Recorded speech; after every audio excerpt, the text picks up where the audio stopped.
हमारे दीर्घवृत्त का समीकरण क्या होता है बच्चों? वो होता है हमारा x की घात 2 बटे में a की घात 2 प्लस में y की घात 2 बटे में b की घात 2 बराबर होती है 1 की। और इसमें जो हमारे शीर्ष होते हैं वो होते हैं प्लस माइनस के a और 0। और इसमें जो हमारी नाभिकीय होती है, नाभिकीय वो होती है हमारी प्लस माइनस के a e और 0। और इसमें हमारा जो b की घात 2 बराबर होता है a की घात 2 गुणा में 1 माइनस में e की घात 2 के। अब ये देखो हमें क्या दे रखा है, हमें दीर्घवृत्त का समीकरण ज्ञात करना है। उसके लिए देखो हमें शीर्ष भी दे रखे हैं और हमें नाभिकीय भी दे रखी है। हमें शीर्ष भी दे रखे हैं, इसका मतलब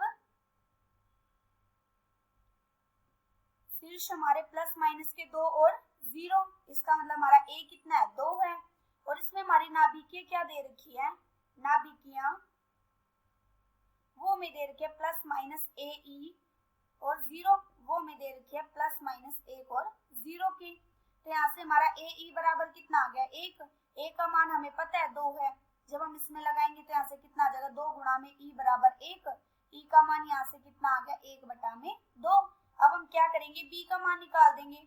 b की घात 2 बराबर a की घात 2 गुणा में 1 माइनस में a की घात 2 के बराबर होता है। हमें a का मान भी पता है और e का मान भी पता है। हम क्या करेंगे और e के मान को इस समीकरण में लगा देंगे। तो यहाँ से कितना आ जाएगा b की घात 2 बराबर, यहाँ पे देखो a कितना हमारा 2 की घात 2 अंदर 1 माइनस में यहाँ पे कितना आ जाएगा 1 बटा में 4। हल करने के बाद कितना आ जाएगा 4 गुणा में 4 माइनस में 1 बटे में 4। यहाँ से कितना आ गया, ये आ गया 3 बटे में 4 गुणा में 4, 4 से 4 कट गया, यहाँ से कितना आ गया 3। अभी देखो हमारी b की घात 2 बराबर कितना आ गया 3। हमें क्या निकालना था, हमें दीर्घवृत्त का समीकरण निकालना था ना। उस दीर्घवृत्त का समीकरण हमारे क्या होता है x की घात 2 बटे में a की घात 2 प्लस में y की घात 2 बटे में b की घात 2 बराबर होती है 1 की। हम क्या करेंगे, इसमें a का और b का मान लगा देंगे।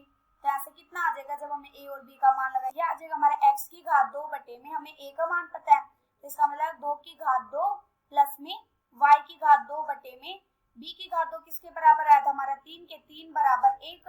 यहाँ से कितना आ गया हमारा, यहाँ आ गया x की घात 2 बटे में 4 प्लस में y की घात 2 बटे में 3 बराबर 1। ये हमें दीर्घवृत्त का समीकरण ज्ञात हो गया और हमें यही ज्ञात करना था। आशा करती हूँ कि बच्चों आप सबको समझ आया होगा। धन्यवाद।